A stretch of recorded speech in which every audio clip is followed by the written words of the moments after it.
All right, I have that it is 12 o'clock, so we'll go ahead and get started. Again, my name is Jacob Turner. I'm the Web Developer Communications Liaison for the Arkansas Conference, and we want to thank you again for joining us for this Connecting with Your Community webinar. Just one thing to note, again, this is a webinar, so we cannot see any of the attendees. You can only see the panelists on screen. If you have any questions that you would like to ask of any of the panelists, please click the Q&A button that is at the bottom of your Zoom screen. You'll be able to type in a question and all of the panelists will be able to see your question and respond to it at an appropriate time during the webinar. Again, that's the Q&A button at the bottom of your Zoom screen. It's right below all of the panelists there. Without further ado, I'll turn it over to Mary Lewis, our program coordinator for 200,000 More Reasons, to kick us off. Mary Lewis. Thanks, Jacob, and thank you all for joining us today. I am thrilled to be working with our panelists to bring to you a powerful discussion about poverty in Arkansas. I am Mary Lewis Dassinger, a project coordinator for 200,000 More Reasons, which is an initiative of the United Methodist Church in Arkansas. Our goal is to have 100% of our churches working to help alleviate childhood hunger through feeding ministries, public witness, and education for long-term stability. The past 6 years, Methodist churches around the state have focused on providing feeding ministries to children who often do not have enough to eat. We are now expanding our efforts to strategies that offer hope for long-term stability for them and their families through literacy and, to use a phrase of Dr. Barth's, promoting a healthy, stable family. Today's discussion will allow us to understand more about poverty and the impact it has on children and families. Next Wednesday at noon, we will gather again and be discussing literacy as a poverty alleviation strategy, followed the next Wednesday with a seminar called Ministry with Our Neighbors on Wednesday, examining the impact crises have on families and how we as a community of support can work alongside these families who need assistance. We will be hearing today first from Bishop Gary Muller, the Episcopal leader of the United Methodist Church in Arkansas. Bishop Muller received his theological education at Iliff School of Theology in Denver and at Perkins School of Theology at Southern Methodist University in Dallas. He was ordained an elder in the North Texas Conference in 1981, where he served in many settings, both locally and statewide. In 2012, he was elected bishop and has been leading the Methodist Church in Arkansas since then. His passion is leading spiritual revival that results in vital congregations that make disciples of Jesus Christ, who then make disciples equipped and sent to transform lives, community, and the world. I am fortunate to work on his staff, experiencing firsthand this passion and his deep concern for the poor and hurting in our midst. We will also have the great opportunity to hear from Dr. Jay Barth, who is the Chief Education Officer for the City of Little Rock, coordinating the city's work to support education from birth through higher education. Dr. Barth is also the M.E. and Ima Graves Peace Emeritus Professor of Politics at Hendrix College. He has received many accolades as well for his work around education and civil rights policy, including his most recent acknowledgement in 2019 with a Distinguished Service Award from the National Association of State Boards of Education. From 2012 to 2019, Dr. Barth was a member of the Arkansas State Board of Education, chairing that body for 2 years. In the past, Barth has chaired the boards of Arkansas Advocates for Children and Families, the Arkansas Single Parent Scholarship Fund, Just Communities of Arkansas, and was a 12-year member of the board of the National ACLU. He presently serves as vice chair of the Downtown Little Rock Community Development Corporation and as a member of several boards, including the ACLU of Arkansas. We also have the privilege to hear from Reverend Chantel Hill. Chantel is the ultimate Renaissance woman.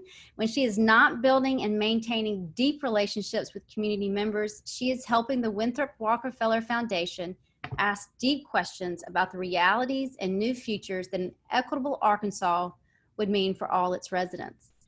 Currently, Chantel is focused on narrative change and community voice as a means for radical movement building.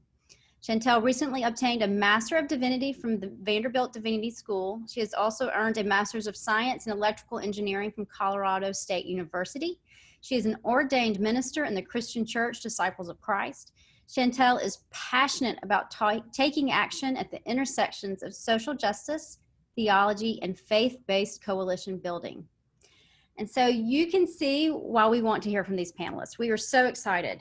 Before we pass it on to Bishop Muller, I did want to remind you to ask questions and make comments through the Q&A, and have just a quick short word of prayer before we get started. So let us pray. Holy God, open our eyes that we may see, open our minds that we may understand, and open our hearts that we may be good neighbors to all in our communities. Amen. Bishop Muller? Thank you, Mary Lewis, and good afternoon, everyone. I knew it was time to start when on a Wednesday at noon, I heard the tornado siren going off in the background, and Jacob must have picked up on that as well. It's good to be with you. Jacob, if you could put up the first slide. My portion of our time together is really centered on a one-word question. Why? Why are we doing what we're doing? Why are we concerned about the hungry and the poor? Why are we looking for systemic changes and the transformation of lives, communities, in the world? If you'll go on. In particular, there are a number of questions around this related to the United Methodist Church in Arkansas. We began our work really in individual churches and in a variety of annual conference initiatives long before I ever arrived. And then we began 200,000 Reasons 6 years ago at annual conference. So some important questions. Why are churches involved in providing food assistance? Why did so many blessing boxes crop up in the last couple of years? Why 200,000 reasons? Why 200,000 more reasons? Why the Delta Project?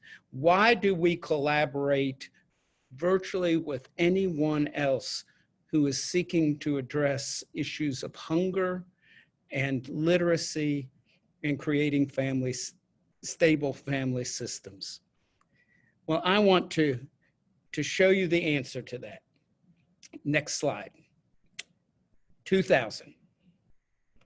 And for me, 2000 is really a summary of why, as Christians in the Wesleyan tradition, we do all of this work and are seeking to have every congregation in the state of Arkansas active in some way.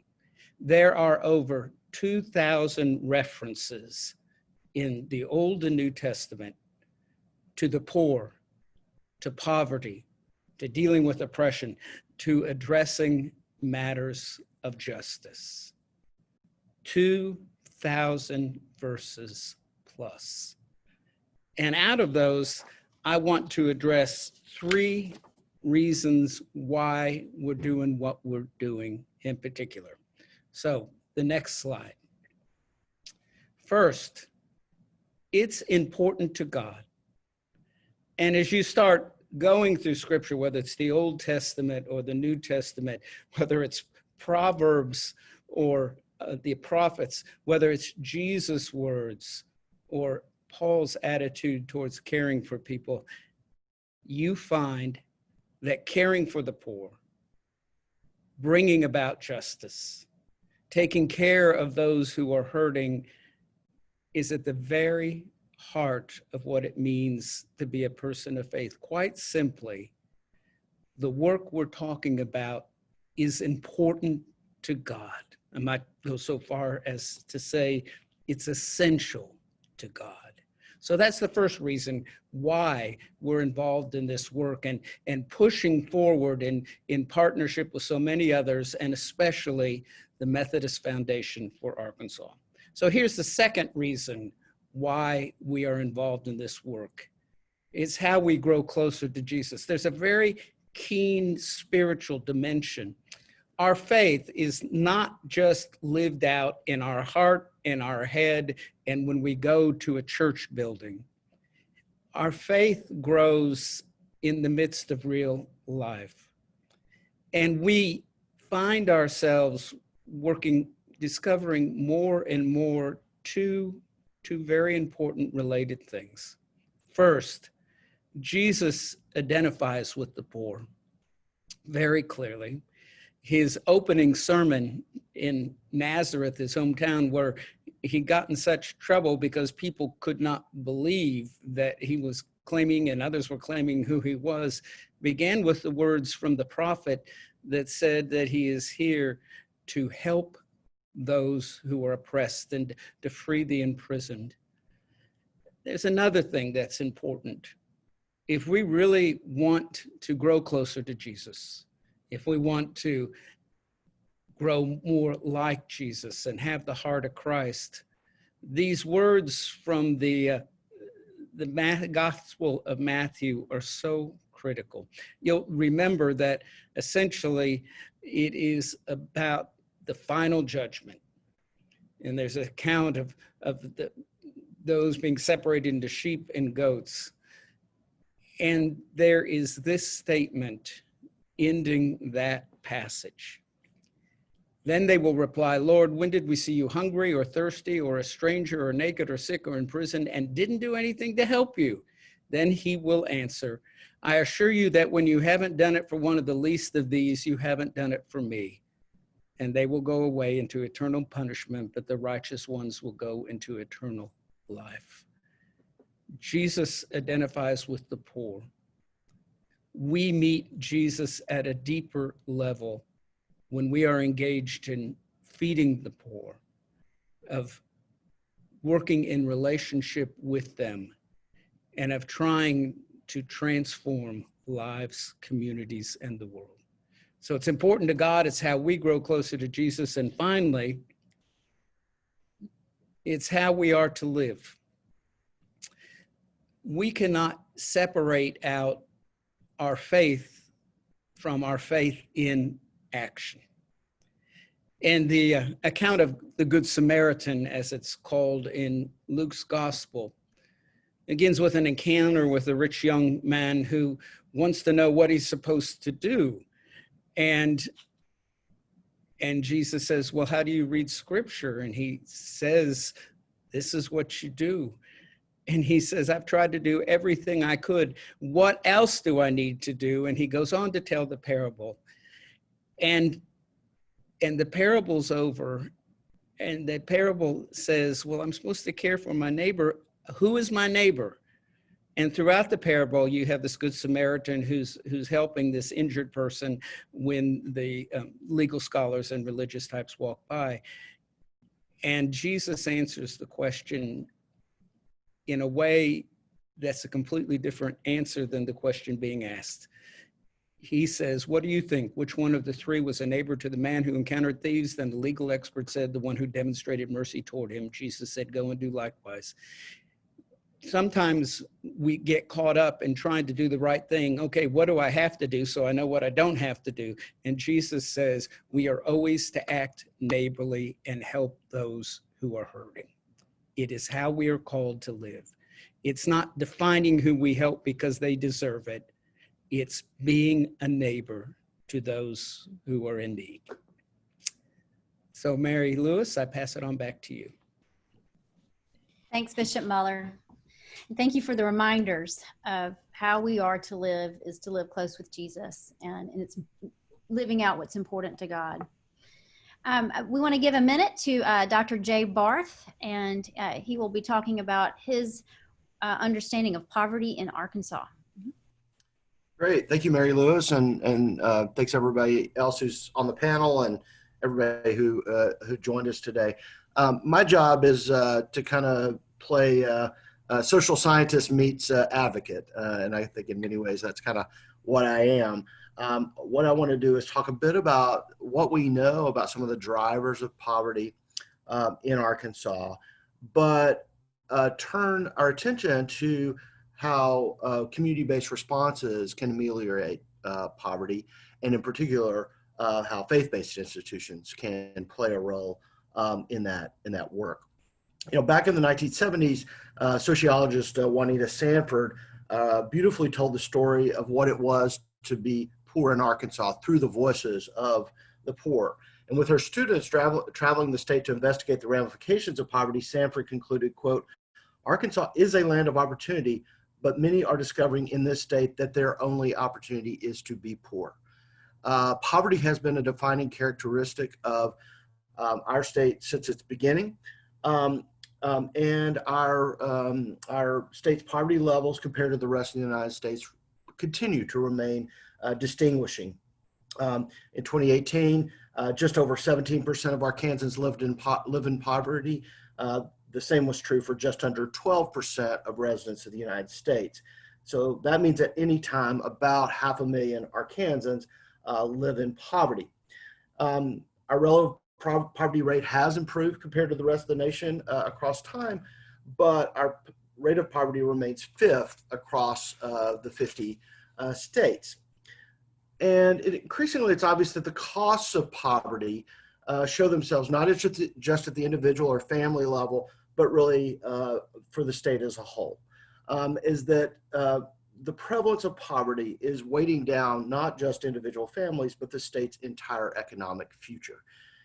And as we think about the picture of poverty in Arkansas, it's important, of course, to recognize that poverty exists everywhere across the state's 75 counties. But as the map that's up right now shows, is that there are some clear patterns to poverty. And the most impoverished area of Arkansas, I think unsurprising to anyone who knows this state, fall in a region that sprawls from the northeast to South Arkansas. It's an area dominated by the delta confluence of the Mississippi, Arkansas, White, and St. Francis rivers, and retains cultural ties to the agricultural patterns of the area, even as the economic life moves away towards commercial farming. Of course, we also know the intersection of race and poverty in Arkansas. That's obvious from this map, knowing what we know about the demographic characteristics of these counties that are disproportionately poor. Also at the individual level, 22% of African Americans nationwide live in poverty. That is nearly 1/3 of Arkansas blacks who are poor. The gap between Latinos in Arkansas who are poor compared to the United States as a whole also is significant. We also know, the next slide, Jacob, that even within within these counties, and here is Pulaski County, these same patterns show themselves. This is per capita income, and the darker red, the higher incomes, the darker the green, the lower incomes, and we can see these dividers within the Little Rock community, within the Pulaski County community. Of course, in the city of Little Rock, we have this divider of I-630 that plays this crucial role in defining division and access or denial of opportunity to some in our community. Next slide. It's also important to know that age is a defining characteristic of the story of poverty in Arkansas. And this is a map of persistent poverty, which shows those places that have 20% poverty, in this case of kids, for 30 years or more. And I think that's an important characteristic. And we see that for children, poverty is even more profound. 1 of every 4 children lives in poverty. And while a disproportionate number of these kids are Black and brown, next slide, please. It's also important to recognize that the rural Ozarks, also a place where there is tremendous poverty affecting children. This is childhood food insecurity, and these rural Ozark counties also places with real challenges. All right. So what explains Arkansas's poverty? And my time is moving on, and so I want to just highlight what we know. 3 factors really show themselves tied to poverty across at the county level in Arkansas. First is, of course, the earnings potential of the county citizens. Second is the county's percentage of single-parent, female-headed households. And third is high school completion rates. Those are the 3 key factors. Now, of course, some of these issues related to earning capacity are really about the context. I mean, agricultural communities that are challenged as that economy leaves, that's an important contextual factors. But it's also important to know at the individual level, that many individuals are not prepared to take advantage of the jobs that are available in those local communities. And individuals lack necessary job skills to make themselves attractive as prospective employers. They lack either the resume preparation skills and or the practice in interviewing that are essentials for selling one's abilities to prospective employers. Also damaging are to the poor are some of the negative perceptions about poverty, including poor dental care, which is a crucial factor in getting a job. Special challenges exist for those for whom English is not a native language. And of course, for those who do get job, financial illiteracy can be a real barrier to holding on to the financial resources that they gain. I think it's also crucial and importance in the 21st century economy to know that there is a huge digital divide in Arkansas that is both a rural phenomenon, but also urban phenomenon. And so as we how community-based associations, including churches, can respond, it is exactly those things: providing English language training in those communities that need it, financial literacy training, early childhood education that allows folks to get out of the home and keep their kids safe. It's also important to recognize that promoting healthy, stable families is a crucial piece of the puzzle. And the number of single parent households in Arkansas is significant. It's huge. And community-based organizations can really play crucial roles in aiding in reducing the number of single women in particular who are raising children. And this is, of course, tied to the fact that many teens become parents in Arkansas. And this creates real problems for their long-term skills. And so when we think about the issues of pregnancy prevention, providing high-quality early childhood and out-of-school programs for those parents so that they can continue to achieve their goals in education or in the workforce, support for grandparents who often enter the scene in terms of becoming the providers for children, and then, of course, ongoing educational opportunities for these single parents, including the Single Parent Scholarship Fund, which program, which Mary Lewis mentioned earlier, that I've been involved with over the years. And then finally, it's about graduation, improving graduation rates. Next slide, please. This is the single parent home slide. And we see the patterns there, the darkest rates, the highest numbers of single parent homes. And the next slide, Jacob. This shows educational achievement rates. And the blue, the darker the blue, the better achievement rates, the darker the orange, the lowest achievement rates. We see the patterns that are not particularly surprising here. But I do think that this becomes an area where again, community-based organizations really can play a prominent role in aiding in promoting academic achievement that leads to graduation, that leads to students being able to be their best. And finally, last slide, and this is why I'm particularly excited about the work we are doing in Little Rock in promoting the community school model. And the community school model is a model in which the school really becomes a hub of activities in a community. That's where student supports happen that support the needs of individual students. A key part of that is high quality out of school learning opportunities, both in the summer and in the after school hours. And very importantly, it's recognizing that these issues needed to transform kids' learning are not single generation issues, but are multi-generation issues, and that the school really should be a hub for the need to meet the needs of family members and community members.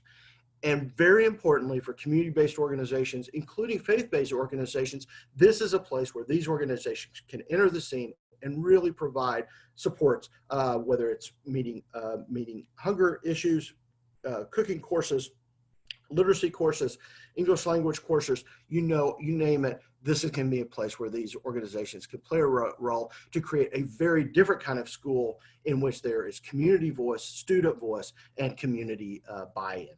And so I think there is hope, and there's definitely a place for faith-based institutions, including the First Methodist Church in Arkansas, that can really be transformative in making a difference when it comes to tackling poverty in our state. Thank y'all. Thank you, Jay. One question that popped up while you were talking was on your per capita income slides. And we saw a fairly normal gradation of colors that we would expect, but all of a sudden you would find a green amidst in the middle of yellow and reds. What makes that happen? Do you know why So that would be?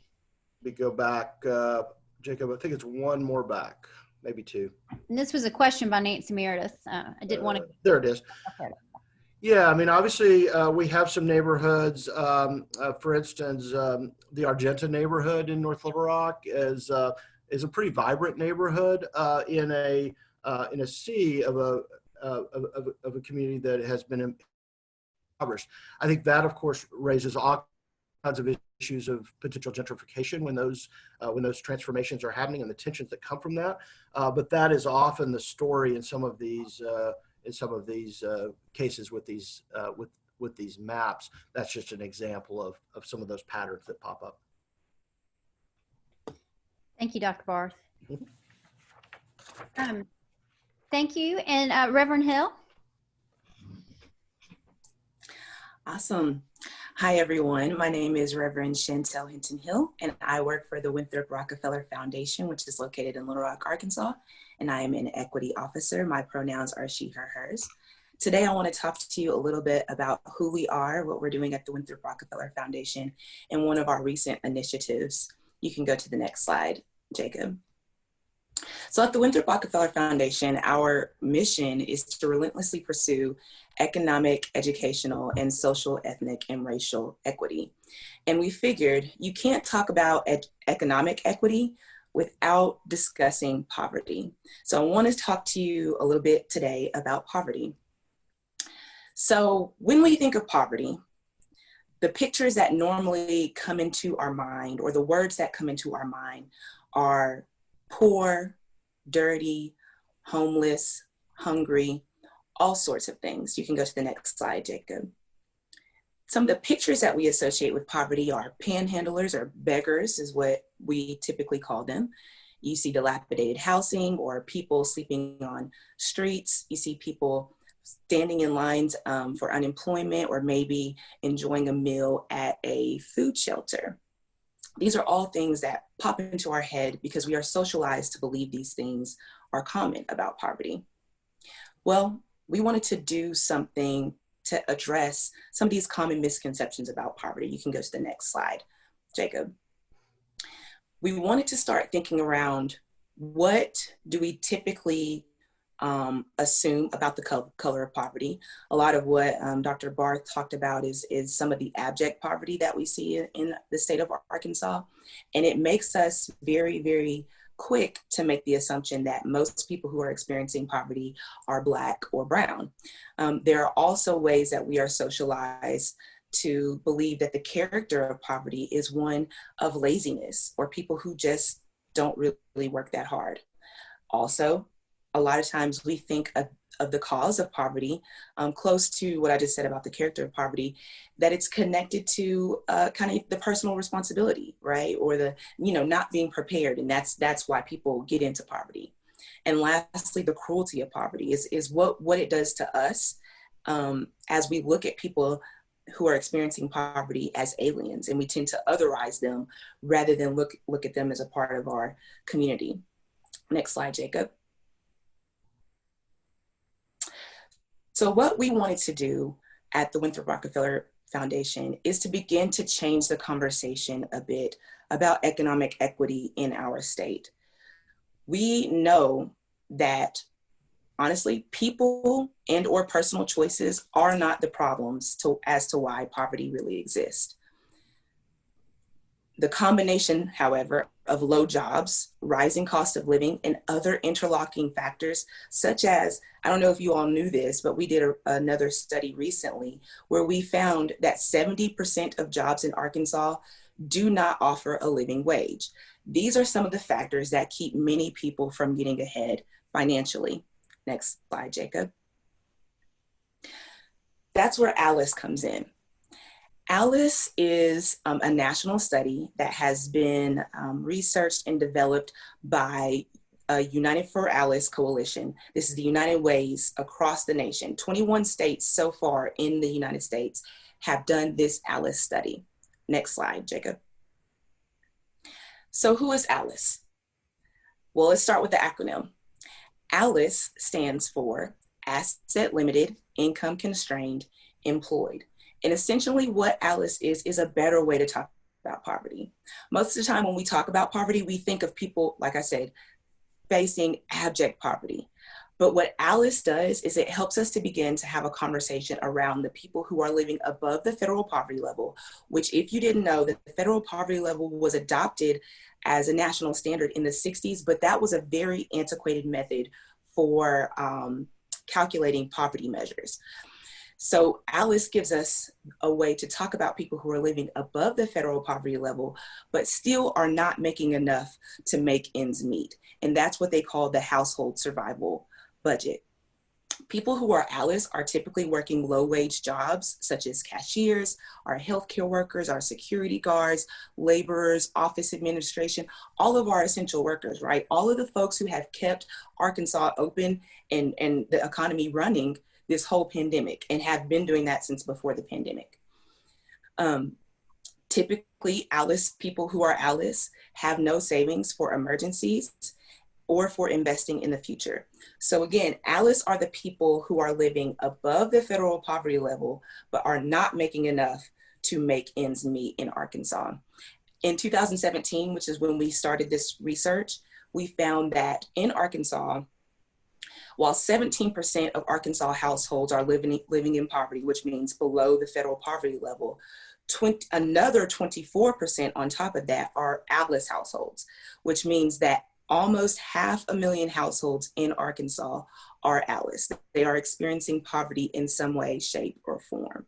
Go to the next slide, Jacob. So who is ALICE? I want to make sure that we really understand clearly who ALICE is. If you hearken back to the first part of my presentation, I asked us to think about what are the words and pictures that normally come into our mind. We're always thinking, like I said, about the panhandlers on the corner or the people who are sleeping outside on the street.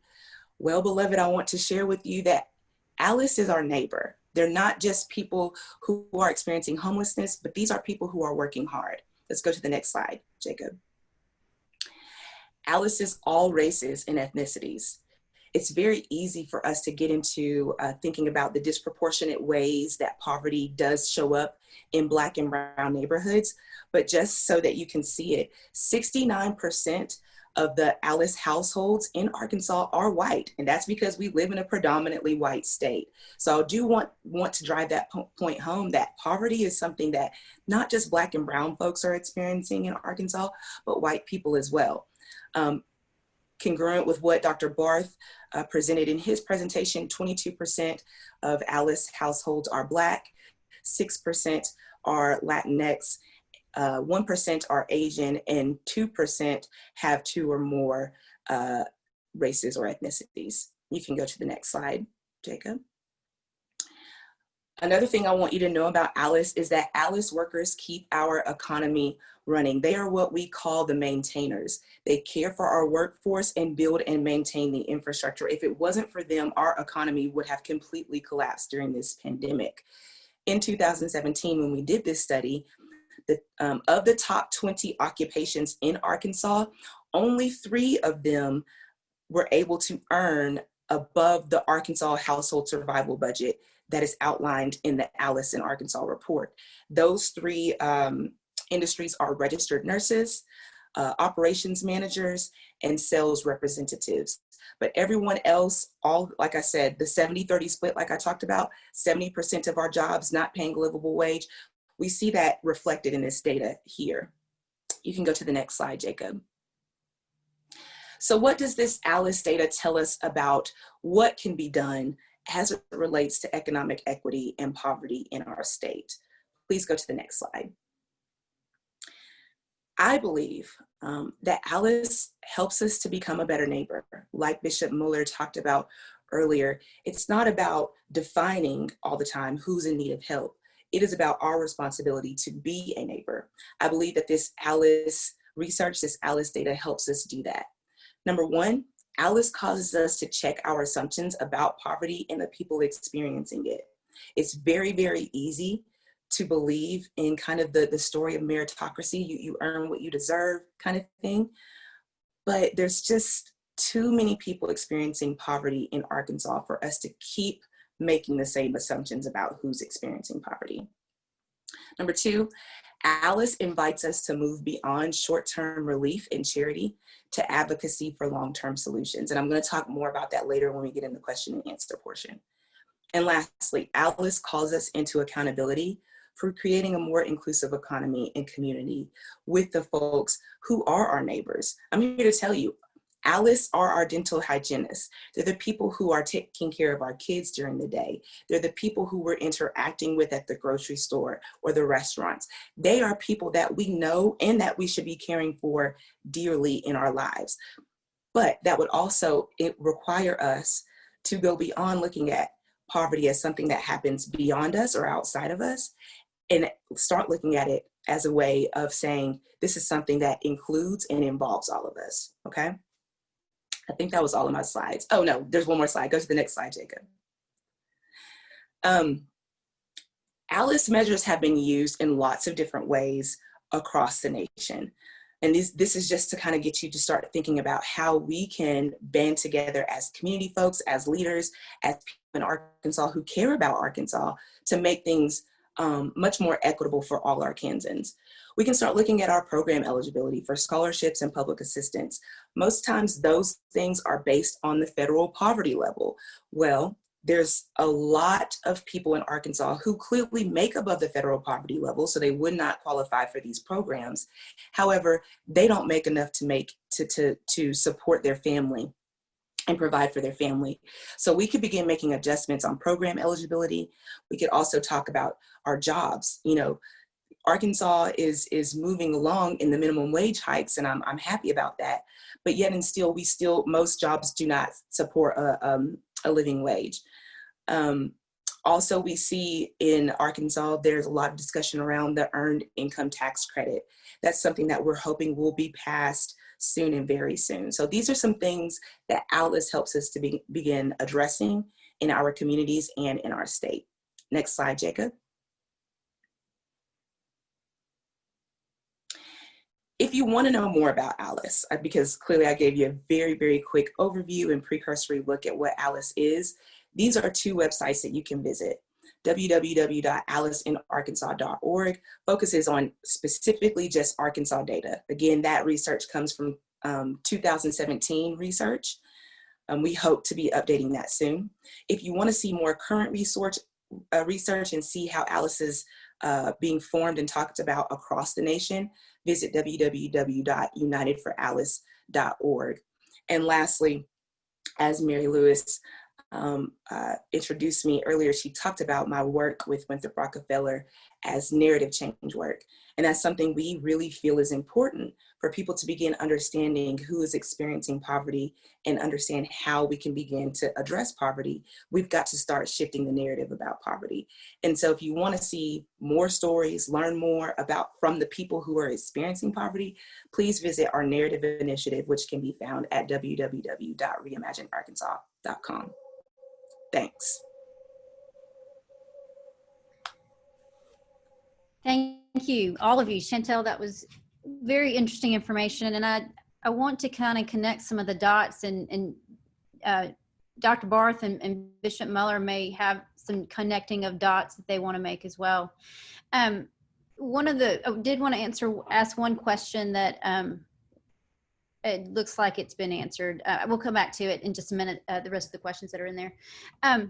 Is this understanding of who we think who is in poverty, we have this image, and letting go of those images and seeing it for what the realities are. And I think with what's happened recently around the issues of race, this is somewhat of the same conversation. And I want to ask all three of y'all. I'm going to get Bishop Muller to speak first, because we do have a new initiative in the Arkansas United Methodist Church around dismantling racism. We are having conversations conference-wide about dismantling not just racism, but all isms. And I think seeing who is that in poverty differently is part of that conversation. So, Bishop, would you speak a moment to this work and maybe start connecting some of those dots on what we are understanding about our neighbor and how that impacts how we serve our neighbor with our ministries? I think that the maps that Jay threw up and Chantel's talking about, Alice, really point to the fact that it's, I think, not only changing the narrative about poverty, it's seeing with a new set of eyes. I want to go back to the story of the Good Samaritan. The Good Samaritan had no reason at all to help that person on the side of the road if you look at how we categorize otherness, to use Chantel's phrase. That makes sense. And yet he did. And he did so extravagantly and generously. I think in Arkansas, given our history, and I think from my perspective of the Christian faith, we are called to get that new set of lens that starts with seeing others as God sees them. And if we truly do that, a lot of this kind of calcification on our eyes that has built up and is passed from generation to generation in our state can be ameliorated. And I think you cannot talk about the bigger patterns of poverty, what we do around literacy and stable families, without United Methodists in Arkansas being willing to deal with dismantling racism and building reconciliation hand in hand with reaching out to be a good neighbor. Now, the irony is if people are being good neighbors and they happen to be in a church in a community with a heavy African-American population or Latino population, and they're taking that seriously, they're going to get to know people and have a chance to dismantle and bridge. But I think racism in so many of our lives in churches allows us to say, here's a wall, so I'm not going to help. And I think the key for me is discipleship becomes a way of not only transforming others, but first transforming myself and how I see them. And so I think the key is, until we can begin to look beyond, to deal with our own race, be able to be the kind of neighbors God calls us to be. We have an impediment that we have to deal with. Yeah. Amen. Chantel or Jay, do y'all want to? Chantel's shaking her head. Yes, go ahead. We're talking about how COVID is affecting poverty, correct? Well, that was in my next question. We were just talking about how the isms of today were affecting what we are trying to do in ministry and how that's a barrier to us. And I think Bishop Muller answered that perfectly. So let's move on to that question for the sake of time. How is COVID affecting poverty? We know the past 6 months have probably changed things drastically and are reversing some strides we had made in Arkansas. So Reverend Hill? Yeah, COVID is bringing to light what many of us have never had to reconcile before, that our systems of health and education and support are not as robust or inclusive as we once.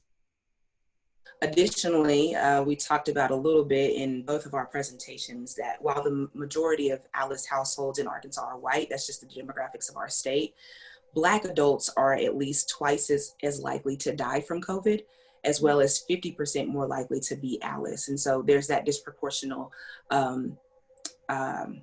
social determinant of health right there, as we see. But this is because of, years and years of systemic barriers, such as redlining, such as lack of affordable houses or healthcare, So I think COVID really to light the very devastating effects that years of these types of policies have had on many, many people in the state of Arkansas.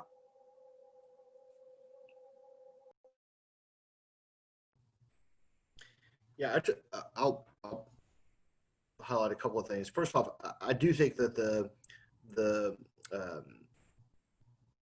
Alice framework is really pretty brilliant in terms of bringing the issue of those who are both impoverished, but those who are on the edge, the constant edge of poverty, to humanize that. I mean, giving this a literal name, I think, is a very brilliant move. And I think from my own experience over the last few months, running into the grocery store to pick up food, it has been Alice that has been, behind that, new clear barrier, and the essential workers. I think that's a really crucial piece of the story. I do think that COVID has highlighted some new areas of disparity, not just in healthcare, which is very real, but I highlight an issue that I've been working on a lot in Little Rock, and that is access to high quality broadband and its importance, and the very real disparities that exist in that regard. And the fact that I think everyone on this call, because we are using broadband, we all know that that high quality broadband, reliable broadband is as important as reliable clean water and reliable electricity in 21st century life. I think that COVID has highlighted new ways in which these old divisions based on income show themselves in modern life. I think access to food, another very clear one, especially the large numbers of kids relied upon the free and reduced lunch program in schools, and suddenly when schools close, nutrition goes away. And we've got very clear worries this week in Little Rock that almost none of the low-income virtual students are actually taking advantage of the free and reduced lunch program. And so we've got some real worries there, and we've got to respond to that. So I think it's told an old story in very new and enlightening ways. Thank you, Jay and Chantel. One resource I'm going to highlight that helps with that understanding that I found from Bread of the World is a racial gap, wealth gap simulation tool. And I have experienced, and it's a powerful understanding of the systemic nature of a lot of reasons poverty continues to persist. And so we will have these resources, and we'll give that website to y'all in the Q&A. I did want to, while we're kind of on that subject, and lift up a couple of questions that have been asked. Denise Calloway had the question, do we have any estimates of the percentages of poverty brought about by substance abuse and mental health issues? And Chantel, I know you listed some causes for poverty. Can you speak to that? Or Jay, Yeah. You might can too. What I like about the Alice in Arkansas research is that they do talk about some of those factors that person brought up. Thank you for that question.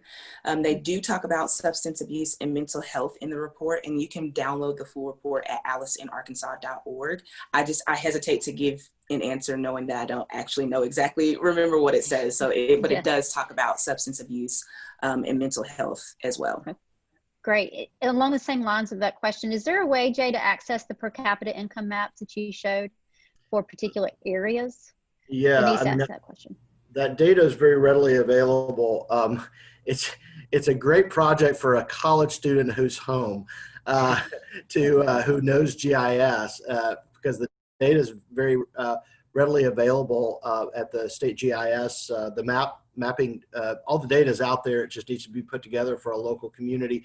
I would really urge folks who are doing work in a local community to do that first, to do that kind of basic research, to understand the basic data about their local community. Because, I think what Chantel and I have been talking about are some statewide or maybe countywide trends, but every community is different, and having a deep understanding of the class-based dynamics within a local community, I think, is a really great step to take. And so I would urge a church that is beginning to think about how to tackle this to really get to know that data really well.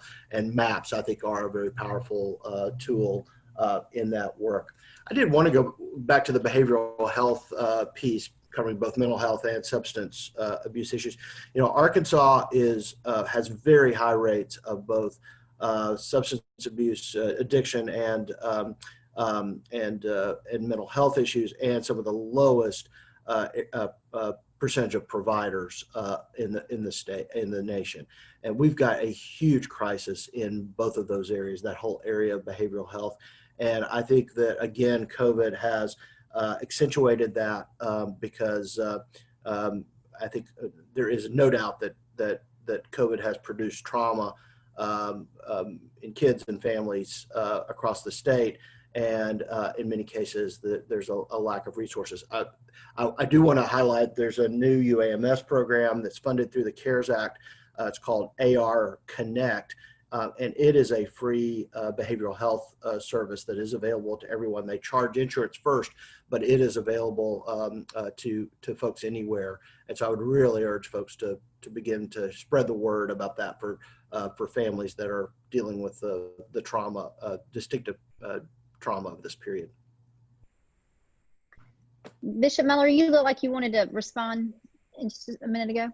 Yeah, just to emphasize that pastors who move know that we lay out all kinds of work they can do, and all kinds of data for them to know their immediate neighborhood, their community. And I just wanted to underscore what Jay said, that becomes an increasingly important piece, I think. And so that's a good resource we'll pick up on, I think, and try to be explicit about providing. Yes, I think so too. Yeah. One of the questions we have, and it's kind of the next question that was on our list of what can the church do. Nettie Fullerton asked, how can I serve? My churches move too slow for me. That often happens. We like committees in the Methodist Church. I am ready. I'm a retired family and counselor, consumer sciences educator, full-time. Where can I plug in today? So how do we tap into those who are ready to serve? Where do we need to go with them? And anyone can answer that. Well, I'll just give the example of the church that I attend now. My husband and I are ministers with young adults at Second Baptist Church downtown Little Rock, where Pastor Preston Clegg is the pastor. And we have been talking a lot around what churches can do to get involved in advocacy. And we're a part of the Cooperative Baptist Fellowship, and they've brought in different advocacy trainings across the denomination. And so I talked about in my presentation that the church can position itself not only as a direct service provider. I believe feeding programs are wonderful, food pantries, I believe in that and support that, but also as an advocate for the least of these. And an example that I'll give is that there was a church in Missouri, I believe it was, who bought out payday loans because they were situated in a community that was being served or basically preyed upon by a payday lender. And they decided they wanted to do something about it. So they bought out all the payday loans to help lower the interest rates of the people who could not afford those loans anyways, and then help them out of debt. And then what was beautiful about it is that those people ended up joining the church and accepting Christ as a result of this very radical act. And then I think that church ended up advocating for that payday lender to move out of that neighborhood, and they ended up doing that.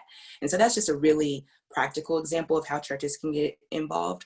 But like Bishop Mueller said, the more that the pastors and leaderships and laity of church get involved and speak up about moral issues like living wage and early child care and the like, I think the easier it will be for us to start adopting new policies and creating, better institutional care for people who are experiencing poverty.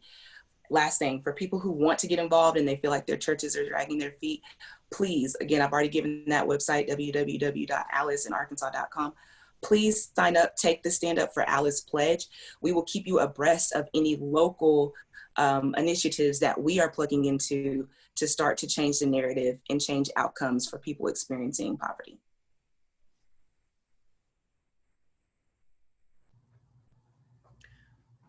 I'll just highlight. I do think that the community school model is a really attractive way for organizations to engage, because I think that every school is different. The community around every school is different in terms of what its needs are.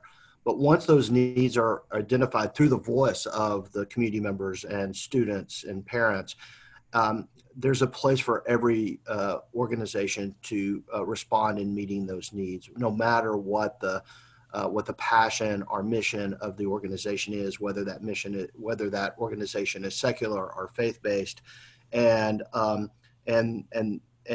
think that is a great movement. And what's so exciting about the community school model for me, as somebody who tries to build ideological bridges, model that liberals love because it's more investment in education. And conservatives love it because it's relying upon private organizations to meet the needs of their community. And so it really does, I think, meet both those needs, and begins to go to Chantel's point, begin to move the needle back to some responses that are clearly going to require some governmental engagement. And so, we've got to think in terms of meeting individual needs from hands-on work, but we've also got to think about advocacy. And I know that the Methodist Church it gets queasy about too much advocacy, but I think it's where it's how we've got to do systemic change. This systemic change doesn't just happen just by volunteerism. As important as that is, we've got to change some systems here. So I might add, the notion of different people having different spiritual gifts, to me, is critical in this. You're going to have some folks who, working at their food bank is kind of where they're at. You're going to have folks, a large number, who love working in the schools. And Jay, I think, rather than just talking about ideological divide there, I think one of the great common denominators every human has is a kid. And I think if people get involved hands-on with people, not just doing for, their sense of vision grows. And I do think we have times when we need to speak out in terms of public policy. I think for so many of us, there's a developmental model that starts with people doing something for someone just with money or from a distance. And then if they can get engaged with people and get to know people, if they can then get to know their family, and then eventually they begin to see, okay, this is bigger than one-on-one, and we've got to look at the systems and policy. For me, some of the real work of the church is helping to develop people so that they go from doing for to being neighbors with, and caring enough that they will act in ways they might not have done previously, if that makes sense. Thank you all. We are getting close to our time here at the end, and wanted to give a parting shot from each of you just very quickly. I think we may have had to lose Bishop Muller, but Jay, what would be one thing you would want everybody to take away from our time together? I must say, the combination of deep understanding of traditional poverty, but then the add-on of the Alice model, I think it really is a true gift. I do worry, my only worry is that in this state, there is often an attempt to run away from race and cast poverty with a white face.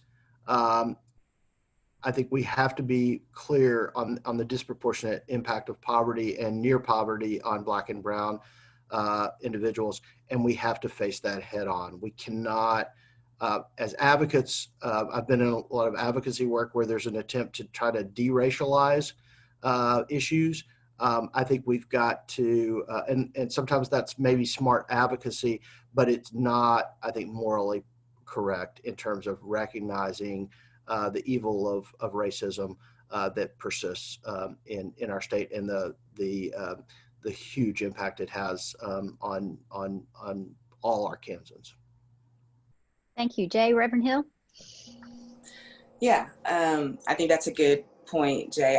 I really, want to be clear in saying, I was going by the numbers, just wanting to make sure that people understand that it's really across all ethnicities and races.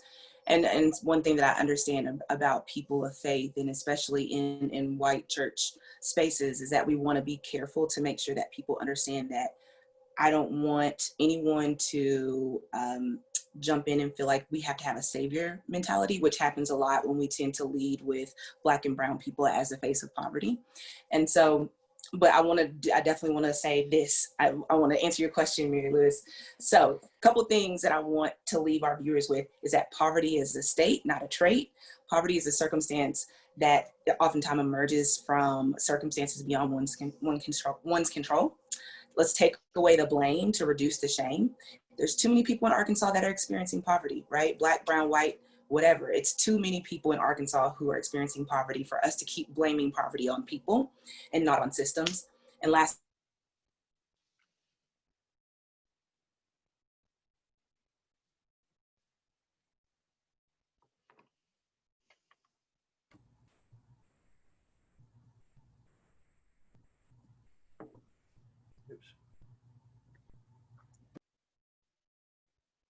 Can y'all hear me? My picture is frozen. Okay. Thank you, Chantel. I didn't hear all your answer, but I know I'm right on there with you. Okay, good. Good. This has been amazing to me, and this is not the end of our discussion. We are continuing next Wednesday around looking at literacy as a poverty alleviation strategy. And the basis for that for me is human potential. We are all born with the same human potential. And what we do as a community in ministry with others is help everybody reach that potential, despite what systems hold people back, and to help end those systems. And so we're going to talk about that next week. And then the following week, we'll be talking about how families are in crisis and how we can be in ministry with and neighbors with them. So please keep joining us. We think we answered almost all the questions, except for key partners in developing the community school model. Hopefully, if people are getting off, I wanted to say real quick, please go to our website. Sam's going to put that in the Q&A. We have the Arkansas United Methodist website under resources, and then webinars. You'll find this one with a bunch of resources like those simulation experiences I was talking about, as well as some reading and other resources. And we'll continue to add those as we go along over the next 3 weeks. Thank you all so very much for being here. I'm so glad to share. If y'all want to stay on, Jay, and you want to answer that last question about the community model partners and where you find them. Who are they and where do you find them? Yeah, and I also stuck my email address at the city in the chat box. The partners are really everywhere in many ways. We are in the midst of first hiring the community school coordinators, the staff members who will be dedicated to that work, and then their first task will really be, after training, will really be doing being part of the full-fledged needs assessment, because we, as you know, especially in certain communities, there has often been things done for the community without the voice of the community fully engaged in identifying what their needs are. And so that's where the work will go next. And you name it, there's going to be a place for every community-based organization in playing a role, whether it's literacy work and tutoring, whether it's digital literacy, whether it's English language coursework, whether it's, mentoring. There's just all kinds of places. So it will be a lot of partners. And so I'm eager to talk to anyone who wants to be a part of figuring out their place in our community school work in Little Rock. Thank you. Thank you all very much for being here. This has been great. Bye-bye.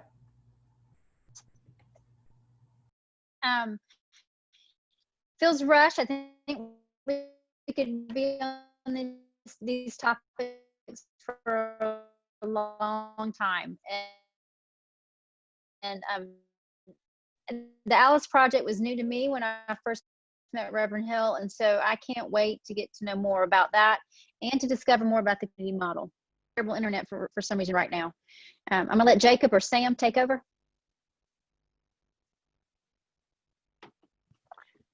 We appreciate you all being here today. I know our panelists had to jump off for their various commitments, and you might too. But again, we appreciate you. We're excited to see you again next week. Again, we'll be doing this on the 16th and on the 23rd from noon to 1. We hope you can join us again. And we are so grateful for you all. Have a wonderful and blessed day, everyone. Enjoy it.